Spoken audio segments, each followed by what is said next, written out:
Estimado señor Luis García Montero, director del Instituto Cervantes, estimado señor Pedro Villena, cónsul general de España en Hamburgo, estimada señora Inke Gunia, catedrática del Departamento de Filología Románica de la Universidad de Hamburgo, estimado señor Sergio Ramírez Mercado, estimado señor Goldbecker, miembros del cuerpo diplomático, señores y señoras. Muchas gracias a todos por su presencia y sean bienvenidos al Instituto Cervantes, a la Casa de la Palabra y del Debate Intelectual. En esta velada tenemos el privilegio de contar con la presencia del escritor Sergio Ramírez, Premio Cervantes 2017 y también miembro del patronato del Instituto Cervantes.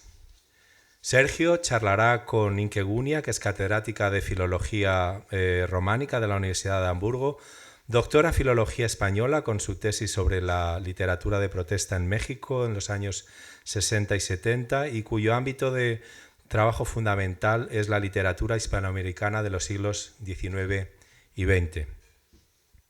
Y lo hará con nuestro director, Luis García Montero, que es poeta, narrador, ensayista, catedrático de literatura de la Universidad de Granada y director del Instituto Cervantes desde julio del 2018. Además de ser uno de los poetas más significativos de la poesía española hoy, es también un consagrado ensayista. Entre los numerosos premios recibidos, jalón a su carrera, destaca el Federico García Lorca, Premio Ciudad de Sevilla, el Loewe, el Adonis y también el Premio Nacional de Poesía en 1995. El diálogo será intercalado también con lectura en textos de la novela a cargo del actor Rolf Becker, figura notablemente conocida y con una larguísima carrera a sus espaldas. Para nosotros hoy en el Instituto Cervantes de Hamburgo este es un día muy especial. Acabamos de nominar nuestra biblioteca con el nombre de Sergio Ramírez, una de las figuras más destacadas de la literatura en castellano. Narrador, pensador, ensayista, quien ha alternado su actividad literaria con el compromiso indudable social y sobre todo con la defensa infatigable de la libertad. Ese compromiso le llevó a Sergio Ramírez a exiliarse en Costa Rica y también en Alemania, donde residió en Berlín gracias a una beca del Servicio Académico Alemán. En su obra Balcanes y Volcanes, escrito en Alemania en 1973, sintetiza lo que podemos considerar hasta hoy las señas de identidad de su obra. La escritura de ficción en paralelo a la reflexión sobre la escritura y la cultura como una manera también de acercarse a los fenómenos sociales y políticos.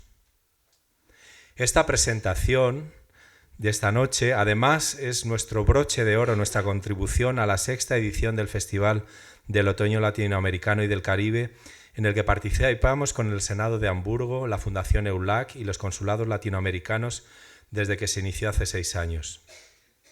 Un festival en el que queda patente que la proyección de la cultura hispana se basa en la fuerza del mestizaje, en la diversidad de acentos y culturas que engloban nuestra lengua.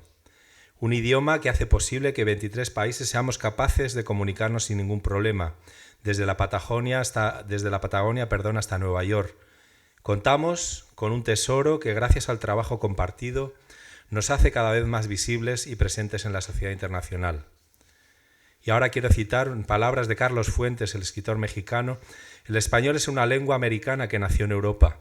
Tenemos una lengua que nos une, pero que no nos ata, que nos permite mirar horizontes libres y conscientes de que la materia prima que estructura nuestro pensamiento es la misma que sirvió de herramienta creativa a Miguel de Cervantes, a Garcilaso, a Rubén Darío o a Rafael Alberti. Muchas gracias, Sergio, por estar con nosotros esta noche aquí. En nuestra biblioteca tenemos la dicha de tener tus obras para disfrutar, para pensar, para no parar de hacernos preguntas, porque como tú bien dices, es allí donde reside este poder incesante y soberano de la imaginación. Muchas gracias y tiene la palabra el Luis García Montero, nuestro director.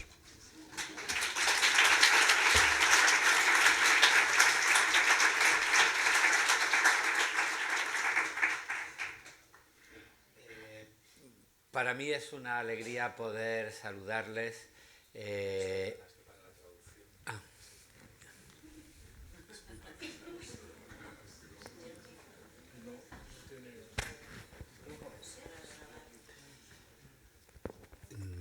Bueno, Una intervención muy breve porque vamos a dar paso enseguida a la presentación de esta novela de Sergio que aparece ahora en alemán. Quiero darles las gracias por su compañía, por su presencia en el Instituto Cervantes en un acto que para nosotros tiene mucha importancia. Hace un momento inaugurábamos o le dábamos nombre a la biblioteca del Centro Cervantes en Hamburgo, el nombre de Sergio Ramírez. La literatura nos hace herederos.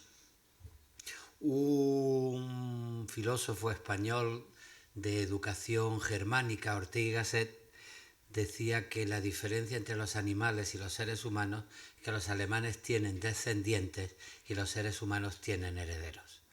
Eso es así porque tenemos memoria, porque como en los buenos relatos literarios, pues los desenlaces vienen de unos principios y porque nuestro compromiso con el futuro es la herencia que recibimos de nuestros mayores.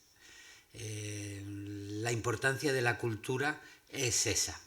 John Berger, el escritor inglés, decía que solo es capaz de cancelar el futuro el que impone el olvido, porque lo que nos compromete con el futuro es la herencia que recibimos de nuestros mayores y que estamos obligados a dejarla a las generaciones futuras. En ese sentido, bautizar nuestras bibliotecas es recibir la herencia de nuestros mayores y es muy importante para nosotros poder contar con la compañía y la complicidad de un escritor como Sergio Ramírez, que representa a Nicaragua, representa a Nicaragüita, nuestra Nicaragüita, y representa a una cultura panhispánica que es muy rica porque respeta sus matices. Yo aprendí hace mucho tiempo de que el español es un idioma sin centros que tiene como capital la literatura. Y en ese sentido, para nosotros es una riqueza nuestra diversidad y sentirnos unidos a gente que habla el español en Managua o en León, como lo ha escrito Sergio Ramírez.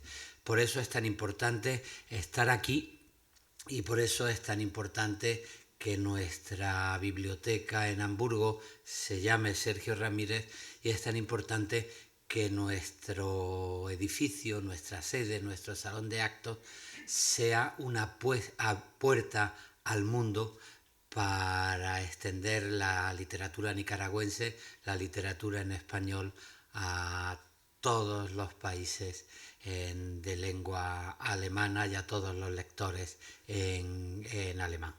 Muchas gracias por su participación. Gracias, Inke, por tu compañía, por estar con nosotros. Una parte muy importante de la labor del Instituto Cervantes tiene que ver con los hispanistas, con la gratitud que sentimos a todas las personas que se han dedicado profesionalmente a extender la cultura y la lengua española. Tenemos una deuda con todos vosotros y siempre procuramos que nuestros centros trabajen en colaboración, reciban la ayuda de los hispanistas y reconozcan su trabajo a los hispanistas. Muchas gracias por tu compañía y ahora me siento en ese lado de la mesa, le doy la palabra a Inke y después hablaré yo también con Sergio de la novela que hoy se presenta aquí, Ya nadie llora por mí.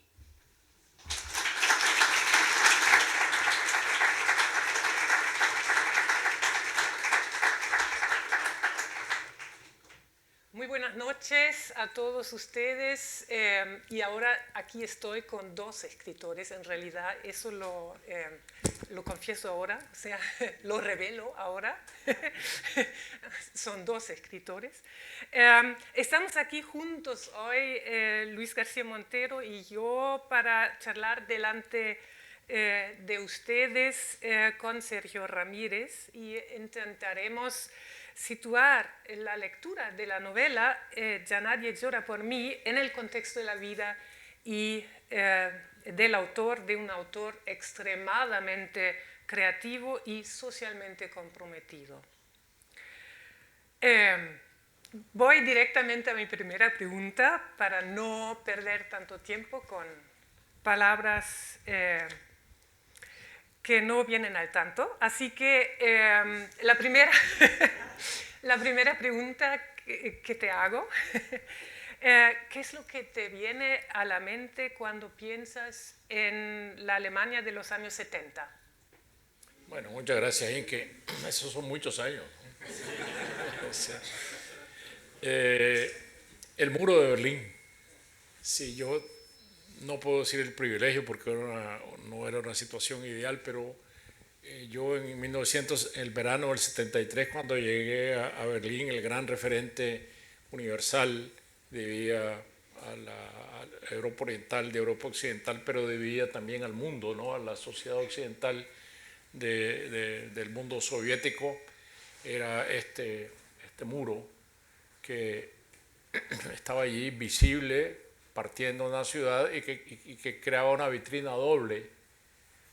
La vitrina por la cual el mundo se asomaba hacia Europa Oriental, y el atractivo que Europa Oriental tenía para los que vivíamos de este lado occidental del muro, de atravesar el muro. Lo hicimos no pocas veces, para ver la otra ciudad, una ciudad dividida por las circunstancias de la historia, y que tenía sus secretos y sus, como te decía, sus atractivos. Pero en el lado occidental también se vivió una vida muy intensa en aquellos años en las calles, desde el golpe de Pinochet contra el gobierno democrático de Salvador Allende en Chile. Llegaron muchos exiliados chilenos, escritores que recibimos allá, como Antonio Escármeta, Ariel Dorfman.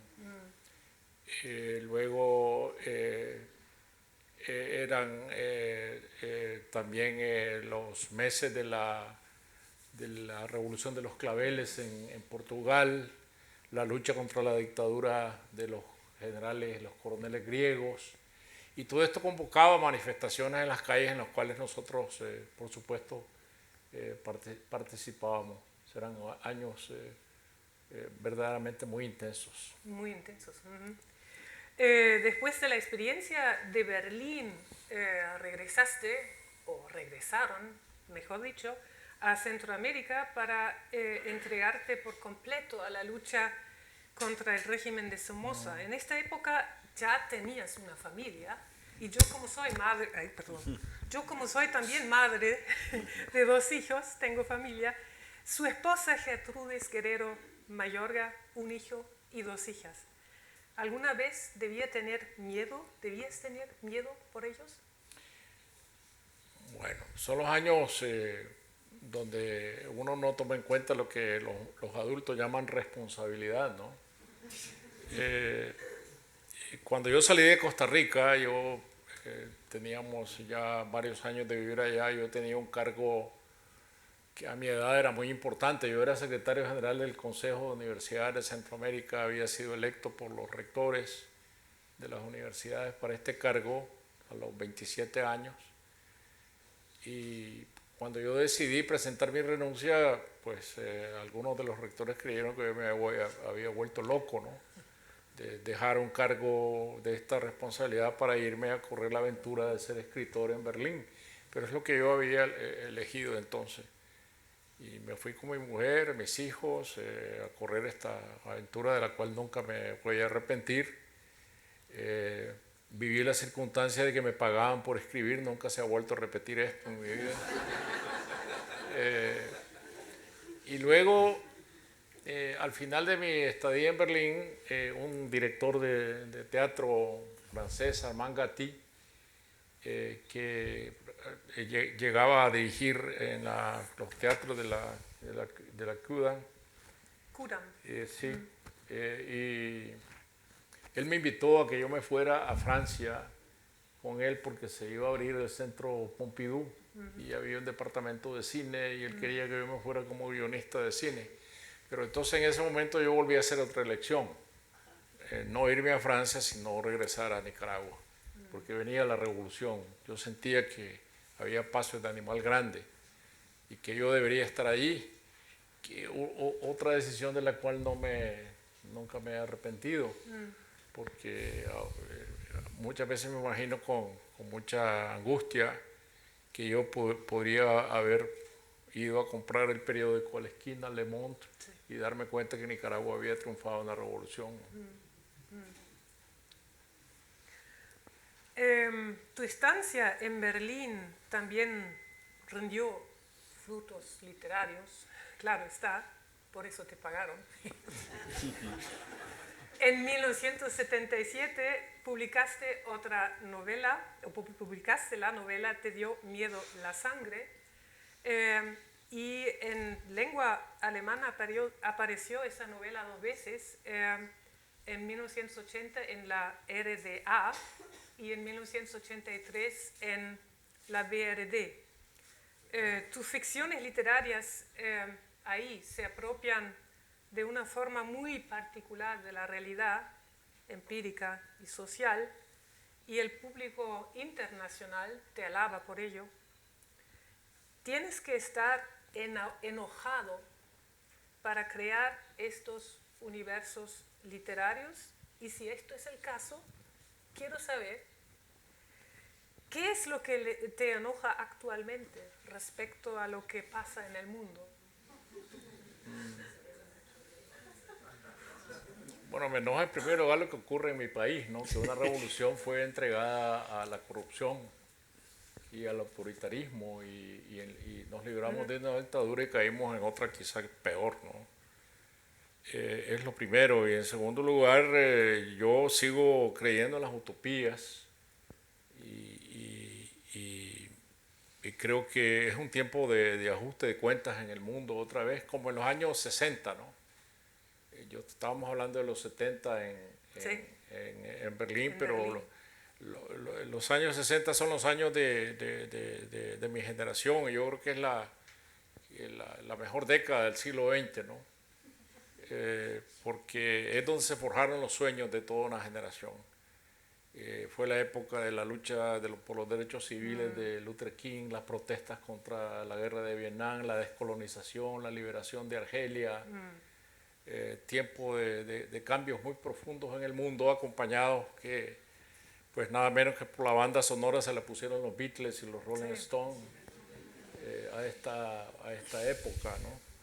De manera que creo que el mundo, los jóvenes están construyendo otra vez una gran rebelión en muchas partes del mundo, desde Hong Kong hasta Chile, y de Chile a Colombia, es decir, dejando oír una voz nueva. Pero sigues con un cierto enojo, para decirlo así.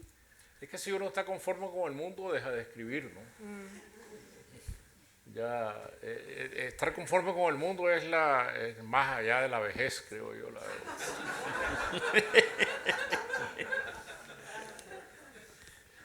Muy bien. No me quiere decir qué es lo que le está enojando de momento. Sí, no, ya te dije, ¿no? En primer lugar, lo que está pasando en mi país, ¿no? Ya, eso bueno, ya es motivo suficiente de enojo, sí. Bueno. En 1990, la Asociación Internacional de Escritores Policíacos le otorga a Sergio Ramírez el premio Hammett por Castigo Divino, en memoria de Dashiell Hammett, el fundador de la novela policíaca de tipo hardboiled en los Estados Unidos. Es decir, que tu novela recibió el título Mejor Novela Policíaca en Español. Y después de esta obra han salido más de Tutentero que se insertan en este género, incluyendo a la que hoy presentamos. ¿En qué reside lo atractivo de la novela policíaca para ti? Bueno, la novela policíaca en América Latina y en España, empezando por Vázquez Montalbán, tiene un sesgo muy distinto al de la novela anglosajona. Quizás la herencia de Dashiell Hammett es muy visible porque presenta al investigador inconforme, al investigador que no es un modelo, como en las películas norteamericanas, ¿no? Sino que se trata de alguien inconforme, imperfecto, y es lo que ocurre con las novelas de Vázquez Montalbán, que es uno de los grandes maestros de la novela del género negro contemporáneo, o con las novelas de Leonardo Padura, por ejemplo, en Cuba, o las de Elmer Mendoza en México, que es este tipo de investigador construido a partir de la realidad de cada país. El zurdo Mendoza, el personaje de Elmer Mendoza, el zurdo, ¿no? Estoy equivocando el apellido, es un hombre para el cual la línea de división entre lo moral y lo inmoral no existe. Y la gran invención de Leonardo Padura es haber creado un investigador policíaco en Cuba. Eso es bastante difícil, ¿no? Sí, complicado y difícil. Y el mío es un guerrillero, ¿no? Y yo, a través de la vida de este hombre que pelea contra la dictadura de Somoza con las armas en la mano, pierde una pierna, le tienen que poner una prótesis, él va construyendo sus sueños, vienen después las decepciones, después de la derrota de la revolución en las urnas de 1990, y él adquiere una coraza de cinismo, de humor negro, que es lo que lo lleva por la vida para defenderse de la pérdida de sus sueños. Sí. Entonces, por eso es un personaje atípico. Sí. De eso también vamos a ver después, o sea, cómo se presenta este inspector, ¿no? Dolores Morales. Esa novela Castigo Divino también fue adaptada a la televisión. ¿Te gusta? Se hizo una serie que es muy buena, sí, dirigida por Jorge Ali Triana, que es un gran director colombiano de cine, y el guionista también, Carlos José Reyes, también es un gran guionista, y el elenco de actores es muy bueno. Lo que pasa es que cuando yo fui a Colombia a firmar este contrato y me dieron a leer el guión, pues yo encontré que del ardiente trópico nicaragüense, la ciudad de León, que hierve a 36 grados a la sombra al mediodía, la novela había sido trasladada a las alturas andinas de Colombia, y los parlamentos algunos habían sido cambiados al colombiano. Ajá.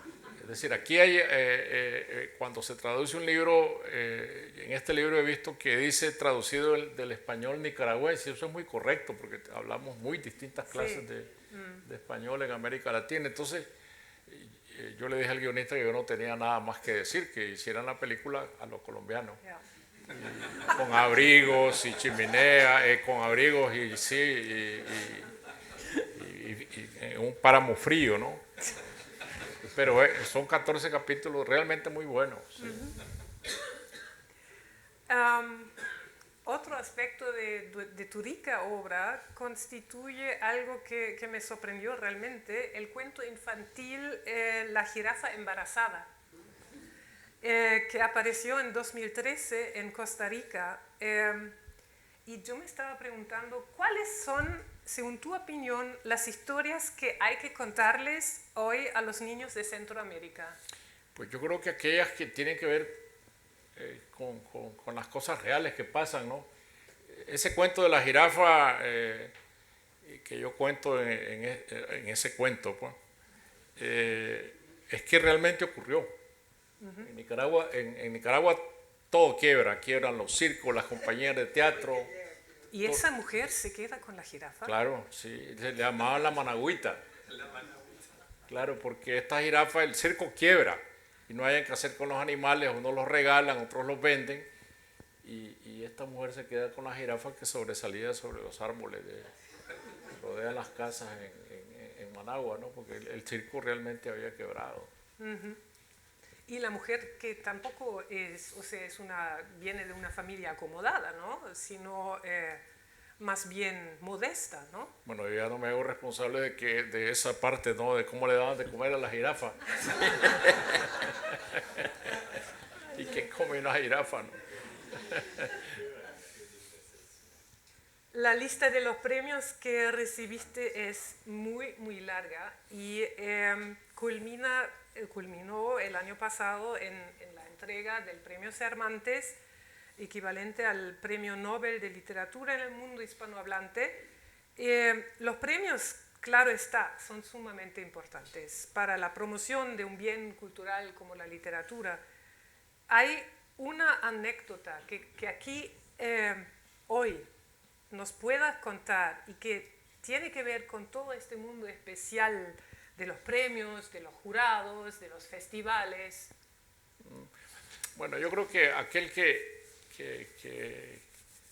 dice que no le gustan los premios, un escritor que diga que no le gustan los premios, miente. Thomas Bernhard Sí, dijo algo así. Claro, pero miente porque es natural que alguien que se dedica a un oficio pues crea que tiene que ser reconocido. Y si yo te digo de que están votando el premio Cervantes, yo que salga lo que salga, a mí no me importa, tampoco es cierto. Yo sabía que día se reunía el jurado, yo sabía que yo estaba en la lista de los... tuve varios años en la lista de los candidatos.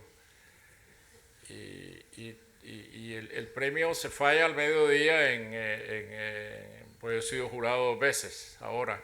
Se falla, el jurado se reúne como a las 11 de la mañana y a las 2 de la tarde el ministro de Cultura anuncia al ganador.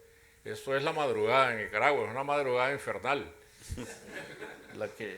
Uno se despierta y dice, bueno, otro año pasó, pues entonces después ya habían pasado varios años, viene la tranquilidad, bueno, este año no fue, ¿no?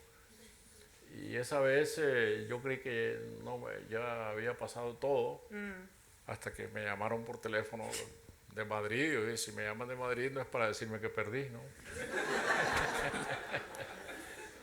Y entonces hablé con el ministro que me ha anunciado que había sido el ganador del premio Cervantes ese año, ¿no? ¿Y qué hizo? Bueno, la vida cambia mucho porque me dijo que venía la conferencia de prensa y que después de la conferencia de prensa, cuando este anuncio se hiciera, pues yo tenía que estar listo para responder a la llamada. Y realmente se volvió un día muy feliz, pero muy atareado. Porque estuve contestando llamadas todo el día.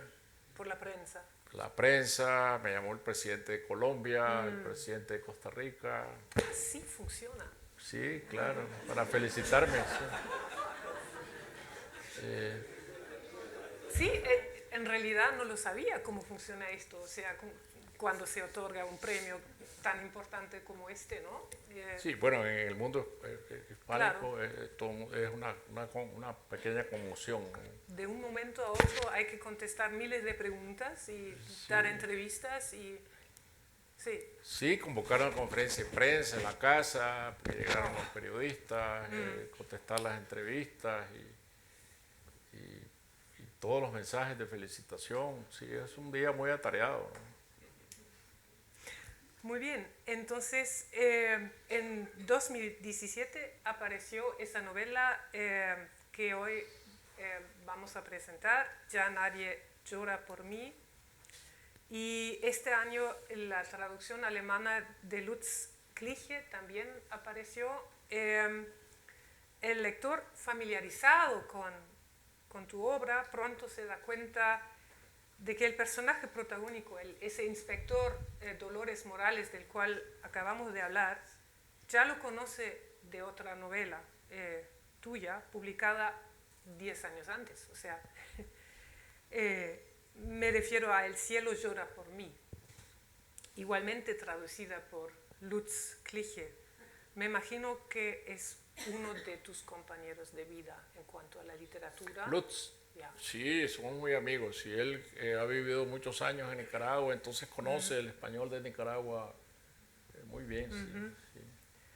Entonces lleguemos a conocer a este tipo excéntrico de un inspector y entremos un poco con ese inspector en su nuevo caso. Y ahora te pregunto, o sea, si puedas leer un poquito, un fragmento quizás, y después ¿Qué página? es la primera 19. Quizás del primer capítulo hasta aquí. Aquí, Sí, donde dice, del principio hasta hasta donde dice los jesuitas. Perfecto. Este primer capítulo, primera parte,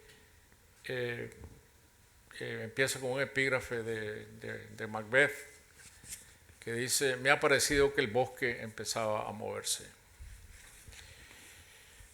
Y el primer capítulo se llama Huevos rancheros a la diabla. El venerable Helada había pasado del azul celeste al azul de Prusia al salir del taller donde operaron milagros en la carrocería, agujereada por las balas en el atentado de tantos años atrás, donde perdiera la vida Lord Dixon. Dichosamente el motor no sufrió los impactos y aquel viernes de agosto el valiente carrito enfilaba airoso hacia el sur por la carretera a Masaya, al volante el inspector Dolores Morales. Las estructuras metálicas de los árboles de la vida mandados a sembrar por la primera dama poblaban el camellón central y los espaldones de la carretera formando un bosque inmenso y extraño.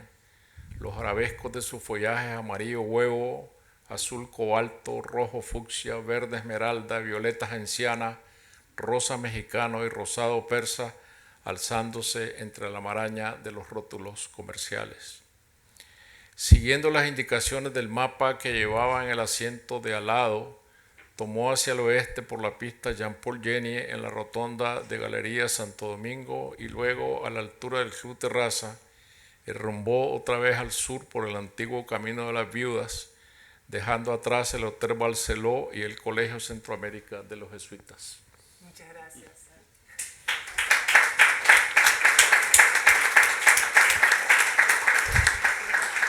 Herr Becker, ich würde Sie jetzt bitten, uns diesen Teil und etwas mehr in Szene zu setzen.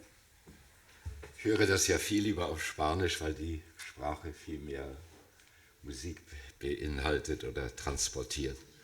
Bin ich zu verstehen so?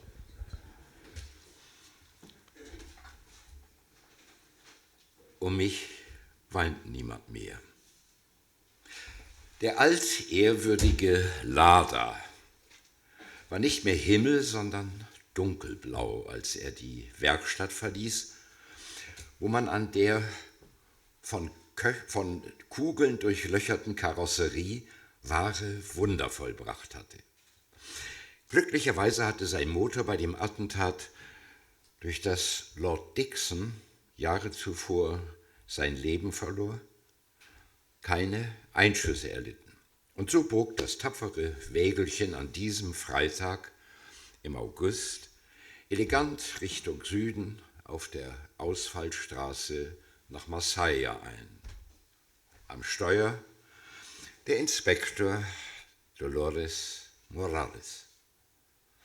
Die Markierung auf dem Stadtplan folgend, der neben ihm auf dem Beifahrersitz lag, schwenkte Morales am Kreisverkehr des Malls Galeria Santo Domingo auf die vierspurige Straße nach Westen ein, um an der Ecke des Club Terraza wieder nach Süden, auf den alten Weg nach Las Viudas abzubiegen und kurz darauf das Barceló Hotel und das Gymnasium Centro America der Jesuiten hinter sich zu lassen. Der Weg inzwischen asphaltiert, doch in schlechtem Zustand, wand sich kurvenreich in die Hügel im Süden Managuas hinauf. Kurz vor dem exklusiven Wohnviertel Intermezzo del Bosque zweigte ein Sandweg ab, der auf Morales' Karte mit dickem Rotstift nachgezogen war. Noch einmal 5 Kilometer zwischen alten Bäumen, die von Motorsägen auf ehemaligen, ebenfalls gerodeten Kaffeepflanzungen gefällt worden waren. Zedern, Regenbäume, Mimosen und Mahagonibäume zeigten ihre rötlichen Stümpfe. Dazwischen ebneten Planierraupen Terrassen, auf denen hinter hohen Mauern die Villen entstehen sollten. Es war leicht zu erahnen, dass die Gemüsegärten, kleinen Läden und armseligen Hütten, die noch am Wegesrand lagen, angesichts des unerbittlichen Vordringens der Raupenketten zum Verschwinden verurteilt waren. Ein auf die Karte gemaltes X zeigte Morales das Ziel an. Neben dem Eingangstor statt ein Wachthäuschen Fenster aus Panzerglas. Neben dem Häuschen ein Wrangler-Jeep mit 2 Männern darin, einer am Steuer, daneben ein zweiter, der eine Maschinenpistole hielt, so wie man eine Puppe im Arm wiegt. Im Häuschen war ein weiterer Mann zu sehen, 2 standen direkt am Tor. Ihre mausgrauen Anzüge und die eng um die gestärkten Hemdkragen geschnürten Polyesterkrawatten konnten nicht darüber hinwegtäuschen, dass es sich um Kerle aus den ärmeren Stadtvierteln handelte. Alle trugen sie die gleichen Stiefel, klobig wie orthopädisches Schuhwerk. Derjenige, der wie der Chef aussah, stieg aus dem Jeep und bedeutete Morales mit einer kreisenden Handbewegung, die Fenster runterzulassen. Da die Kurbel wieder mal nicht funktionierte, öffnete Morales die Autotür und sofort drang der Lärm von Rasenmähern ins Auto, die die weiten Grasflächen hinter der Mauer stutzten. Der Mann trug eine Sonnenbrille mit sehr dunklen Gläsern. Sein Schädel glänzte kahl geschoren. Hinter einem Ohr war das spiralförmige Kabel eines Kopfhörers zu erkennen. Unter seinem Sakko lugten in ihrem Nylonhalsholster die Automatics hervor. Der Agent Smith aus Symmetrix höchstpersönlich.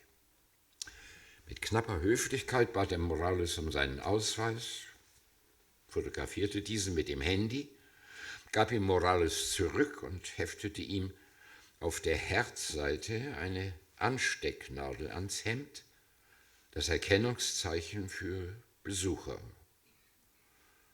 Die Scheibe sah aus, das Zeichen wie eine Schießscheibe.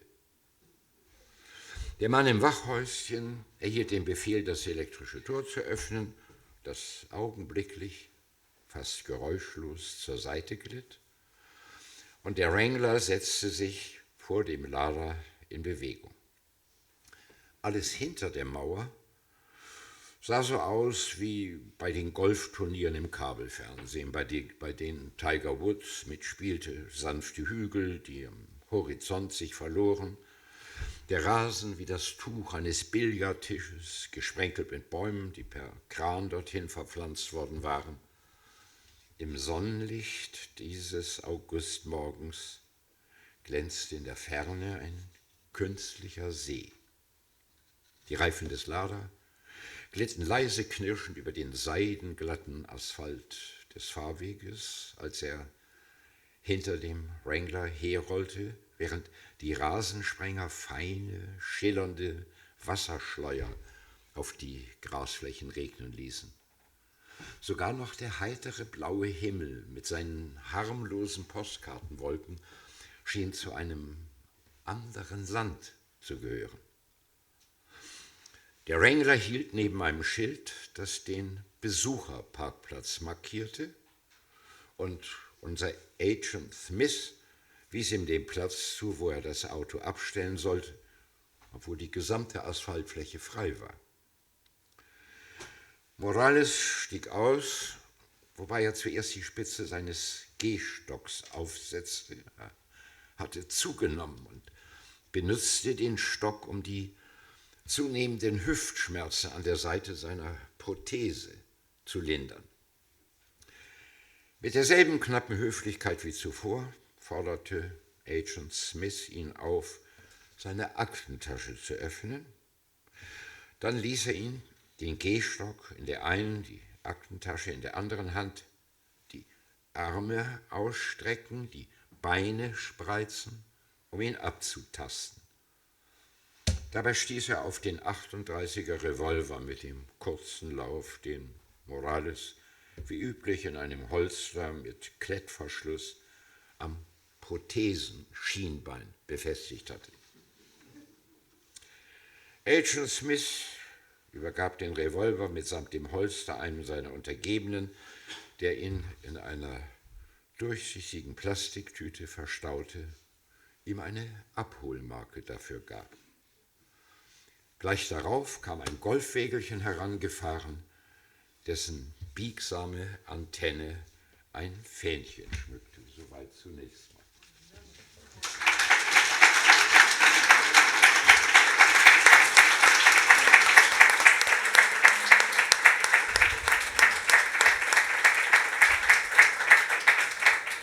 Me encantan esas dos voces. Excelente. Ahora hacemos un paso de mando. Luis García. Bueno, hablabais del 2008 cuando sale El cielo llora por mí.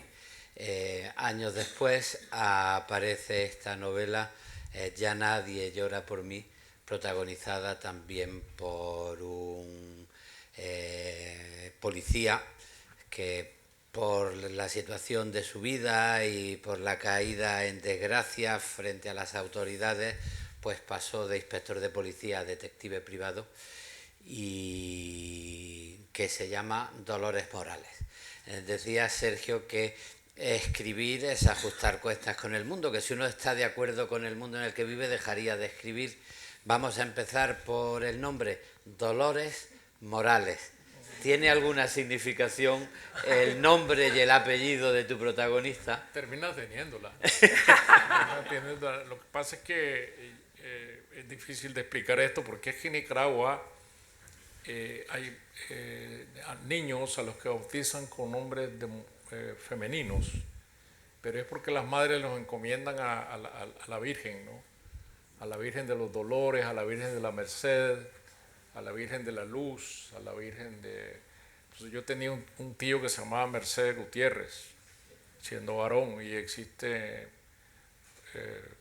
yo tenía un tío que se llamaba Francisco Luz, también, y Dolores Morales pues coincide con un apellido que hace que parezca que son Dolores Morales, ¿no? Los que lleva por la vida. Por eso en El cielo llora por mí, la primera novela de esta serie, su compañero de aventuras le dice al inspector Dolores Morales que, como es bastante mujeriego, que más bien debería llamarse Placeres Físicos, que es todo lo contrario de Dolores Morales, ¿no? Pero es un hombre que termina teniendo una propia filosofía, ¿no? Claro, las palabras se van por las ramas, por eso tiene tanta importancia en nuestra identidad el lenguaje. En Andalucía también, en mi ciudad hay la patrona se llama Virgen de las Angustias y hay muchas angustias. Tenemos nombres, Martirio, Dolores. Martirio, la gran cantante. La gran cantante y un personaje de Federico García Lorca, de la Casa Bernarda Alba. Al final por fortuna para las angustias, las soledades y los martirios, pues acaban yendo por las ramas y no tienen que responder a esos estados de ánimo. En tu caso concreto ha pasado al revés. Estaría encomendado a la Virgen de los Dolores, pero en realidad acaba siendo un nombre que responde al proceso ético de degradación de la revolución sandinista, ¿no? Sí, sí, yo creo que Dolores Morales es un joven de cuando se mete a la revolución de ascendencia muy, muy humilde. Su madre tiene un tramo, su abuela, la que siempre está recordando, tiene un tramo en el mercado San Miguel que después se destruyó con el terremoto. Y él, como muchos otros jóvenes de su generación, va en busca de un mundo mejor, de un mundo completamente distinto en Nicaragua, por eso toma las armas. Y luego que triunfa la revolución, él queda en la policía. Es un momento que unos iban al ejército, otros a la policía de los antiguos guerrilleros, se convierte en policía antidroga. Y luego la novela termina cuando lo degradan. No, de hecho, lo degradan, lo echan de la policía con honores, ¿no? Para guardar las apariencias, porque él se ha metido en un caso muy gordo de narcotráfico, y ya las autoridades de ese tiempo, y estoy hablando de que corresponde a la época de uno de los presidentes más corruptos de la historia de América Latina, que es Arnoldo Alemán, lo echan de la policía. Y yo lo retomo ya fuera de la policía en esta novela. Y en esta novela, ya como detective privado, pues tiene que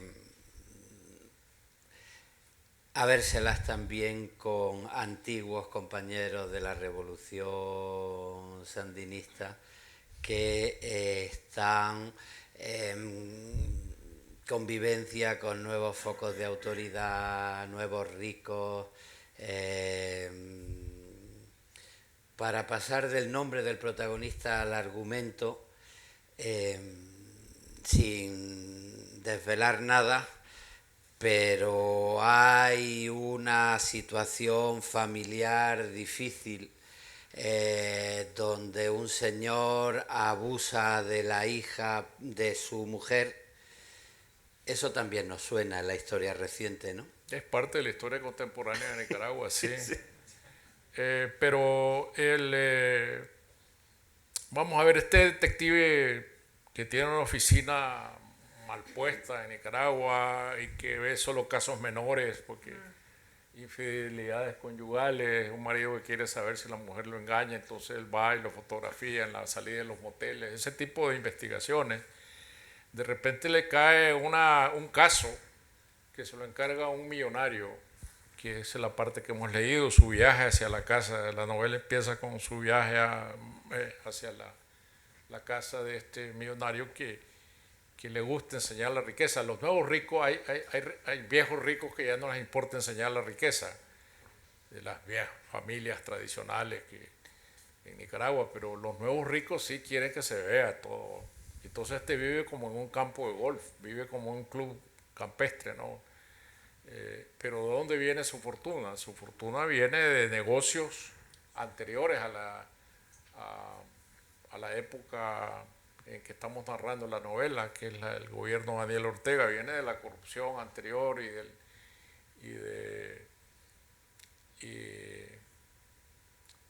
de un negocio que se hizo célebre en Nicaragua, que está tomado de la realidad para trasladarlo a la novela, que es un banco llegó a quebrar porque la garantía que hombres como este Soto daba era, en lugar de entregar en los almacenes de depósito café en oro, como se dice en el lenguaje cafetalero, entregaban sacos llenos de cascarilla de arroz, y el banco aceptaba esto como garantía.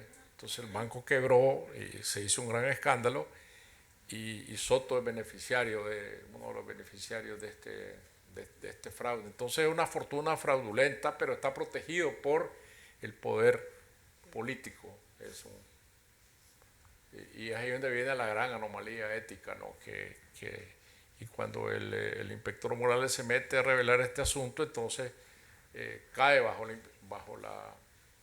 bajo la represión policial que está representada aquí por un personaje que se llama Tongolele, que es un antiguo guerrillero convertido ahora en jefe policial, que se encarga de proteger los intereses de aquellos que navegan con bandera de pirata a la sombra del Estado. Bueno, y después del protagonista y del argumento vamos a pasar a la escritura. Dolores Morales se dedica, porque está perseguido, a casos de menor importancia, casos de celos, de amores, de desapariciones familiares. Es decir, se dedica a las cosas que verdaderamente importan en la literatura, porque la literatura tiene que ver con la vida. Uno de los grandes problemas que hemos tenido es el proceso en el que la historia con mayúsculas se separa de la vida cotidiana y la política y los sueños traicionan a la vida cotidiana. Aparte de los grandes nombres corruptos y de las llamadas de teléfono, tienen mucho protagonismo los personajes humildes de la vida cotidiana, que son también memoria de la revolución. Una doña Sofía que viene de la novela anterior y que perdió un hijo en la revolución y que ahora es compañera en la agencia, una telefonista, Fanny, que es su amor, que es su amante, una antigua voluntaria que fue a Nicaragua a ayudar y que se ha convertido en la reverenda Úrsula y que trabaja acogiendo a los pobres y buscando acomodo y alimentos para los barrios más necesitados de Managua. Ahí el protagonismo de la vida y de la necesidad de la gente frente a la prepotencia de la historia escrita con mayúsculas, me parece que es una de las razones de tu escritura desde siempre y que está muy presente en estas dos historias protagonizadas por Dolores Morales. Sí, a mí siempre, Luis, me ha fascinado, lo que me fascina en la literatura, los personajes menores, los personajes secundarios, que son los que construyen la épica cotidiana, ¿no? Y por eso yo lo ha señalado muy bien. En el mapa de esta novela están presentes todos estos personajes y un ambiente que a mí me fascina en Nicaragua, que es el del mercado oriental, que es el mercado más grande de toda Centroamérica. En el mercado oriental es la bolsa del país, ahí se tasan los precios de los granos básicos, de la carne, y se vende de un televisor de plasma de 60 pulgadas hasta una libra de marihuana, ¿no? Ahí se vende todo en el mercado oriental. Por eso es que yo llevo la acción de la novela hacia las puertas del refugio de la reverenda Úrsula, que está en el barrio del Calvario, en una de las entradas del mercado oriental, donde ella tiene su sopa, su desayuno para indigentes, menesterosos, drogadictos, gente de la ralea más baja de la sociedad, y el inspector Morales llega allí en busca de esta muchacha desaparecida que anda buscando y se encuentra con un antiguo compañero de armas que está allí pidiendo comida. Está esperando en la fila por el desayuno con muchas horas de anticipación. Ese fragmento? Si lo encontramos. Sí. Está en la página 179. Muchas gracias. ¡Qué casualidad! Ahí abajo entraron. Sí, dice, entraron en uno de los callejones del Oriental y siguieron a lo largo del estrecho paso que dejaban los tinglados. Algunos vendedores empezaban a salir de debajo de las mesas de los tramos donde habían dormido, somnolientos, y otros se movían alumbrándose con focos de mano, como si se hubieran perdido en la oscuridad y buscaran la salida. Las gallinas indias alborotaban en sus jaulas de caña estivadas en desconcierto, y las iguanas y garrobos, que también se vendían vivos, arañaban con sus uñas desde otras jaulas vecinas. Una mujer de cabello enmarañado que fumaba envuelta en una cobija atigrada saludó con voz ronca a Rambo. Adiós, mi amor, dichosos los ojos, le dijo, te sigo esperando. Rambo, sin responder nada, apretó más bien el paso. ¿Fue mujer tuya esa tigresa, Serafín?, le preguntó el inspector Morales. Es la milonga, ¿qué va a querer a nadie esa? Más bien me está cobrando, contestó Rambo. Tiene una comidería y nunca se le olvida que hace 5 años le quedé debiendo un plato de sopa de res. Burda mentira, dijo Lord Dixon. Lo que le debe son las piedras de crack que ella le daba fiadas. Y no es que no tenés tu desayuno y el almuerzo en el tabernáculo, le dijo el inspector Morales. Había cogido carrera y andaba de goma, respondió Rambo. En ese estado ni me acerco al tabernáculo. La reverenda huele de lejos el tufo aguaro. Un día te va a pasar la del rey de los opilotes, Serafín, dijo el inspector Morales. Nel pastel, negó Rambo. Mi culo tiene sensores que disparan una alarma capaz de despertar a todo el oriental. ¿Por qué no le pagás a esa mujer? Así te vuelve a fiar, dijo el inspector Morales. ¿Y con qué? La pobreza tiene cara de vieja cagando en vacinilla, jefe, dijo Rambo. Gracias. Muchísimas gracias.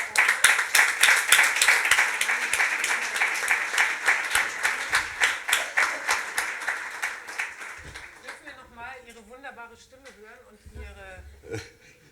Ja, ich bedauere sehr, nur einen Teil der Gespräche mitbekommen zu können. Mein Spanisch ist leider sehr schlecht, obwohl ich das Land Nicaragua sehr gut kenne. Oben auf dem Treppenabsatz lag das Büro von Hermógenes.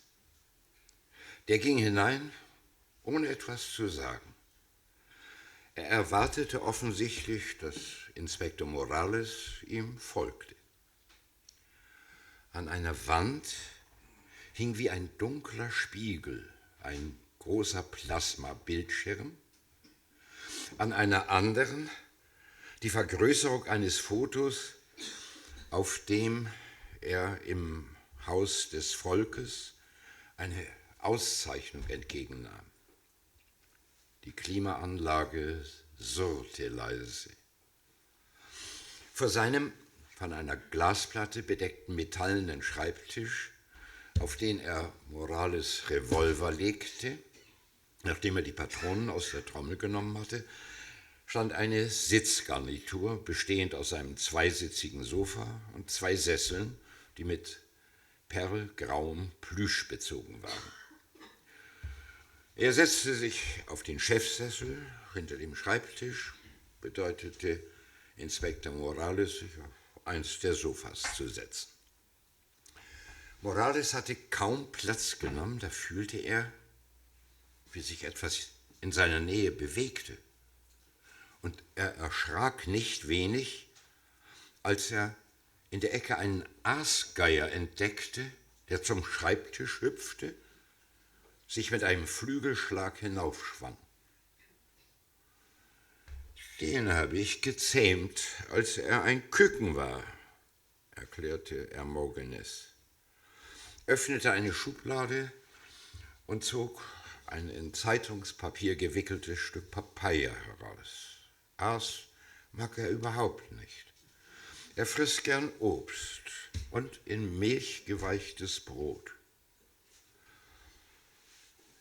Wenn er sich einen Aasgeier als Maskottchen hält, dann kann es nicht stimmen, dass ihm sein Spitzname nicht gefällt, kombinierte Lord Dixon.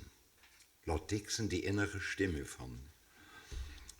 des Kommissars. Lord Dixon ist ja lange tot. Seine innere Stimme oder eine Stimme von wo auch immer. Der Aasgeier begann eifrig auf die Papaya einzuhacken, die er mit den Flügeln schützte, schluckte langsam und trippelte nach jedem Bissen ein Stück auf dem Schreibtisch hin und her. Ich sehe, du hast etwas geschafft, das es verdient, ins Guinness-Buch der Rekorde aufgenommen zu werden, lobte Morales. Ein Geier, der Vegetarier ist. Hermogenes fühlte sich geschmeichelt. Eins seiner Augen zwinkerte komplizenhaft dem Inspektor zu, während das andere angstvoll zur Decke hinaufflackerte. Man gewöhnt sich daran, von dem zu leben, was einem gegeben wird, sagte er. Dabei wog er die Revolverpatronen in der Hand. Ich lebe vom Müll und herrsche darüber. Und dieses Tierchen hier ist so etwas wie mein Vasall. Der Aasgeierkönig, bemerkte Morales trocken.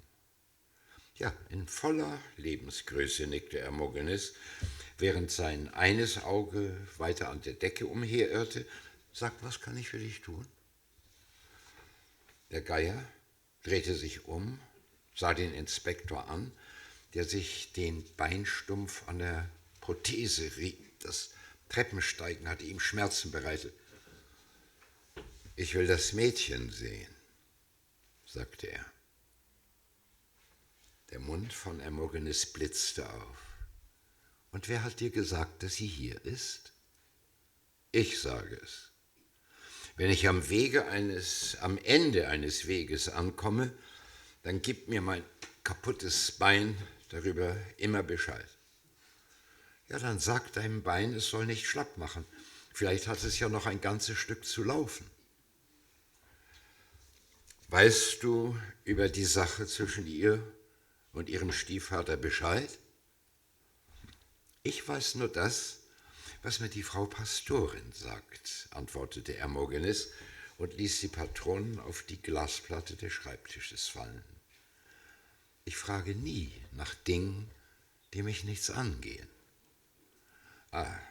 Und die hat dir sicher auch verboten, mich sie sehen zu lassen? Als klar war, dass Rambo dich hierher bringen würde, da hat sie mich nur gebeten, dich daran zu erinnern, auf die Seite zurückzukehren, auf die du gehörst. Was sie damit sagen wollte, weiß ich nicht. Du kannst ihr berichten, dass ich jetzt da bin, wo sie mich haben wollte, antwortete Morales. Der Geier sprang vom Schreibtisch herunter, näherte sich ihm, ja, fast vertrauensselig, beäugte ihn aufmerksam. So wie dir dein Bein Bescheid sagt, wenn du da angekommen bist, wo du hin willst, sagt mir mein Vasall hier, ob jemand lügt oder ob er die Wahrheit sagt. Und? Habe ich den Test eines Lügendetektors bestanden, fragte Morales, als das Tier seine Untersuchung beendet zu haben schien. Jetzt strebten die Augen von Hermogenes in verschiedene Richtungen auseinander. Eins sah zum Fenster über der Markise hin, das andere zur Tür, die noch offen stand. Zschäpe scheint von deiner Ehrlichkeit nicht überzeugt, antwortete er. Der Geier hat also einen Namen, war ja zu erwarten, ließ sich Dixon hören. Hat einen guten Riecher, dein Geier, lobte der Inspektor wieder. Ich habe nämlich noch Zweifel, die nur das Mädchen ausräumen kann. Tja, wie enttäuscht wäre die Frau Pastorin wohl, wenn sie dich reden hörte, sagte Hermogenes. Und seine Augen schauten einen Augenblick lang beide geradeaus, während es in seinem Mund wieder aufblitzte. Stimmt also nicht, dass du die Seite gewechselt hast? Hören Sie mal, Inspektor, mischte sich Lord Dixon ein. Jetzt ist nicht die Zeit, länger zu zweifeln. Vor allem nach dem, was Sie von Rambo gehört haben. Ich will der Sache ganz auf den Grund gehen. Und ich glaube, ich bin dicht dran, gab Morales zurück. Deshalb muss ich umso mehr hören, was Marcella dazu zu sagen hat. Zschäpe zufolge hast du andere Zweifel, schüttelte Hermogenes den Kopf. Zweifel, ob du die Kohle des Stiefvaters, das Geld, annehmen oder auf die Frau Pastorin hören sollst, die dir keinen einzigen Centavo anbietet. Sagen Sie bloß nicht, dass diese Behauptung wahr ist, Inspektor, mischte sich Lord Dixon ein, und dass das schnöde Metall für Sie immerhin noch eine Versuchung darstellt. Ich würde mich zu Tode schämen. Komm, jetzt lass mich in Ruhe, zischte Morales. Ich weiß schon, was ich tue. Hör, ich habe keine Ahnung, wer dieser Stiefvater ist, der dir, wie die Frau Pastorin sagte, eine Ermittlung bezahlt, fuhr Hermogenes fort. Ich weiß nur, dass er ein Bourgeois ist. Und die Bourgeois finde ich zum Kotzen. Ein kotzender Aasgeierkönig ist wirklich ein sehenswerter Anblick, fand Lord Dixon. Der Inspektor konnte einen belustigten Blick auf Hermogenes nicht unterdrücken. »Du hältst dich wohl wirklich für einen Arm?« fragte er. »Natürlich nicht«, antwortete Hermogenes. »Aber ein Bourgeois bin ich deshalb noch lange nicht.« Unterdessen sprang der Geier wieder mit einem Satz auf die Sofalehne, sein trockenes Gefieder streifte Morales. »Und was ist dann der Unterschied?« fragte der. »In dieser Revolution, hör zu, machen wir Kohle, damit man uns respektiert und damit man die Partei respektiert. Wenn wir arm wären, würde uns die Bourgeoisie nicht mal mit dem Arsch anschauen. Eine Bourgeoisie mit proletarischer Seele, das ist die Lösung.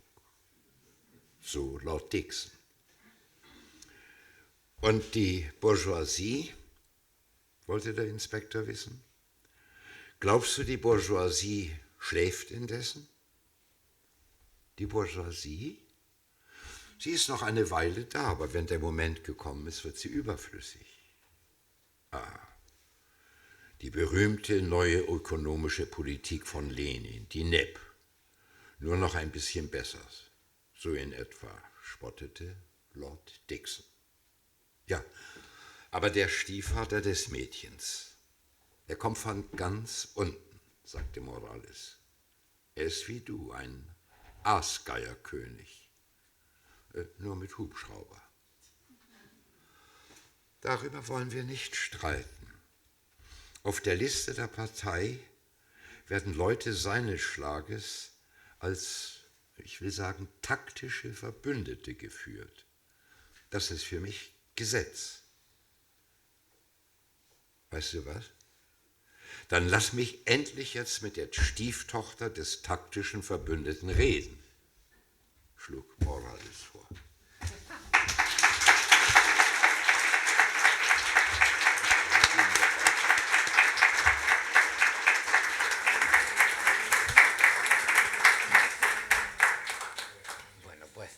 Dos preguntas más en torno a la novela y no sé si después se puede pasar la palabra al público. La primera cuestión, de esos personajes sencillos mezclados en la vida cotidiana, destacan en la novela su lealtad frente a otros personajes importantes que han traicionado su compromiso antiguo. Toda esta gente es muy leal a sus afectos y a sus sueños de juventud. Por eso tienen memoria. Y es otro aspecto clave, me parece, en la escritura de Ya nadie llora por mí. La literatura es un intento de rebelarse ante la desaparición, ante el olvido, y se pierden cosas. A veces se pierden cosas graves, pero no tanto como una pierna, que es lo que le pasó al protagonista. Otras veces se pierde un hijo en la lucha clandestina de Managua. Otras veces se pierde un íntimo amigo, como Lord Dixon, que murió hace años, pero que sigue como un personaje más en la novela, porque habita en la memoria de Dolores Morales y está ahí con sus comentarios pulsantes, siendo una parte de la conciencia de Dolores Morales, ¿no? En ese sentido, creo que una de las claves de tu literatura en general y de esta novela es también el intento de dar testimonio, de conservar la memoria, de entender la lectura y la escritura como un compromiso de futuro que tiene que ver con la negación al olvido. Y quería plantearte este asunto como parte de Ya nadie llora por mí. Sí, yo creo que eso es perfectamente correcto, ¿no? La literatura es memoria, y lo que habita en la mente de los personajes es la memoria de sus vidas, la memoria de su pasado, de los sueños que tuvieron y el despertar amargo en que ahora viven. Por eso el personaje de Lord Dixon, que por una necesidad de la novela tiene que morir en la primera, en El cielo llora por mí, pues vuelve a revivir en la cabeza del inspector Dolores Morales, y se convierte en su conciencia crítica. Es el que le está señalando siempre las cosas que considera malas en la conducta del inspector Morales, apegados a la historia de los dos, porque los dos fueron compañeros en la policía, los dos fueron guerrilleros, y por lo tanto cada vez que el inspector Morales olvida algo de sí mismo, está Lord Dixon para recordárselo. Señalaba eso porque creo que hay un matiz importante en los títulos. Del cielo llora por mí a Ya nadie llora por mí, que es una toma de conciencia de los procesos de olvido en el transcurrir del tiempo y de la historia. Por eso acabo con la pregunta convencional, pero en este caso no tanto, de en qué estás trabajando ahora, porque al leer la novela uno recuerda al inspector de policía, que aquí ya pasa a ser un detective privado al margen de la policía, y sin contar el final, la verdad es que el final invita a pensar qué va a hacer de este hombre y da la sensación de que se está preparando algo, ¿no? Bueno, la tercera parte de esta trilogía, la que vamos a llamarla trilogía por el momento, sí, en la que estoy trabajando, y es aquí donde digamos las fuerzas del mal adquieren más relevancia, porque yo me traslado más hacia el territorio de Tongolele, que es el adversario del inspector Morales, que lo manda al exilio, y ahora él comienza a vivir sus propios problemas dentro del poder político que ayuda a detentar, ¿no? Va a ser la novela de la clandestinidad. Sí, porque el inspector Morales al final de la novela, como ustedes van a encontrar para quienes no la han leído, no, yo no voy a revelar el final, solamente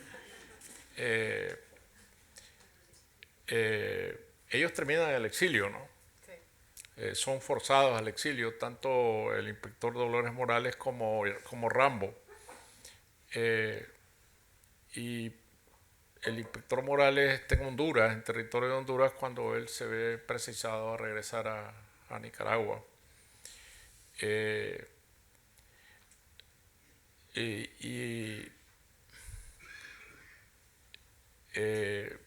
Te advierte que ahora sí nos pueden joder de verdad, Serafín, dijo el inspector Morales. Más de lo que me han jodido ya, solo que me maten, dijo Rambo. Vamos a tener que andar del timbo al tambo, escondiéndonos, dijo el inspector Morales. Le ofrezco el mercado oriental como refugio, ya le he probado que me lo conozco como mis manos, dijo Rambo. Ya me veo allí averiguando robos y estafa contra las marchantas, dijo el inspector Morales, y se rió con una risa que se convirtió en un ronquido triste. Y también abundan los casos de las mercaderas que se las pegan al marido, dijo Serafín. Por gordas que sean, tienen el chunche alegre. esta va a ser la primera agencia de detectives clandestina que se ve en el mundo, dijo Lord Dixon. Es decir, yo me metí en un callejón que parece sin salida, que es dejar al inspector Morales en el exilio y hay que traerlo ahora del exilio, que es como se abre la tercera novela de esta serie, su regreso del exilio. ¿Y regresas para que podamos charlar otra vez sobre Porque esa tercera novela, si por el favor? inspector Morales no regresa a Nicaragua, no hay novela. Así que hay que hacerlo regresar. Te está pidiendo la promesa de volver al Instituto Sí, Cervantes no, claro. a presentar la Eso, tercera Hamburgo. novela. Por supuesto, claro que sí. Claro.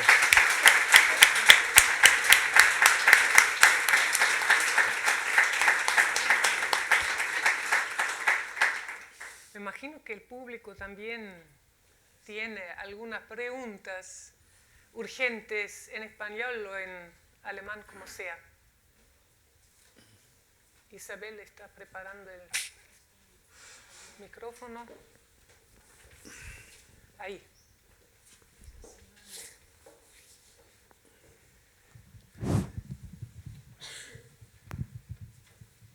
Bueno, muchas gracias por esta agradable noche. Para nosotros los nicas también muy conmovedora por tenerlos a ustedes aquí, a ustedes y a doña Tulita. Mi pregunta es, ¿quién es su Lord Dixon?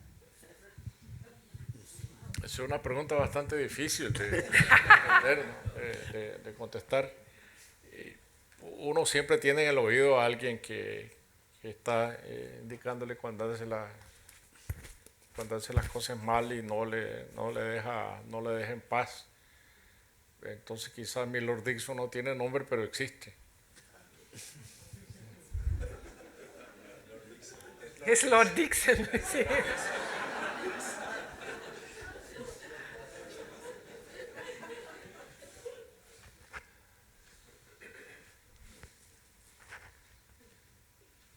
Otra pregunta. Bueno, entonces yo tengo también una pregunta. A ver, muy bien. No sé.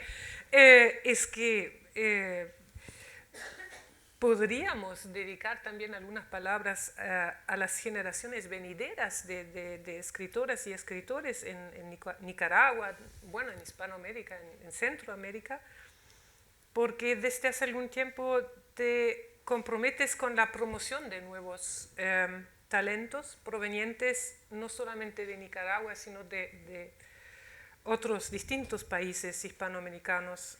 ¿Podrías, no sé, contarnos cuáles fueron tus actividades relacionadas con ello?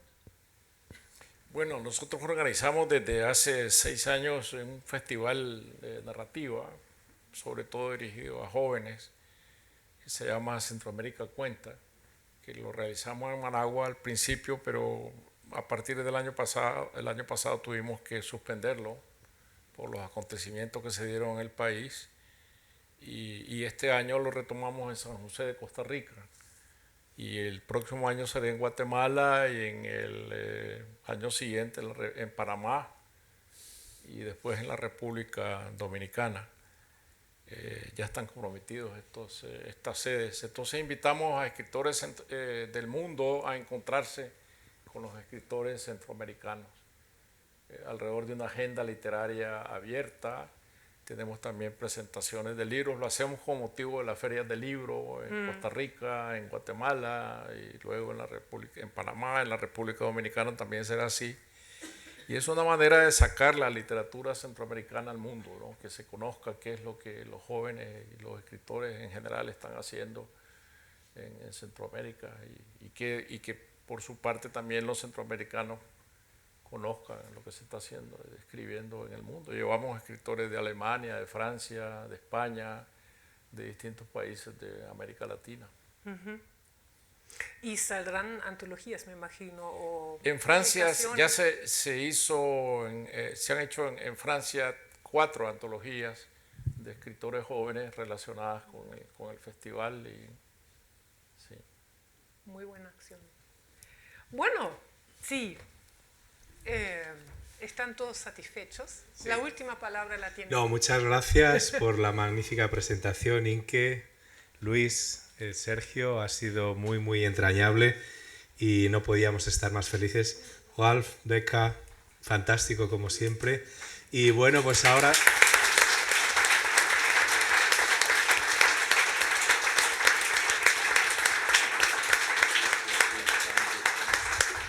Ahora están todos invitados a tomar algunas cositas que hemos preparado y hay creo que algo de gastronomía de Nicaragua, que era una sorpresa, pero ya lo he adelantado. Bueno, buenas noches y muchas gracias de nuevo. Gracias a todos. Muchas gracias.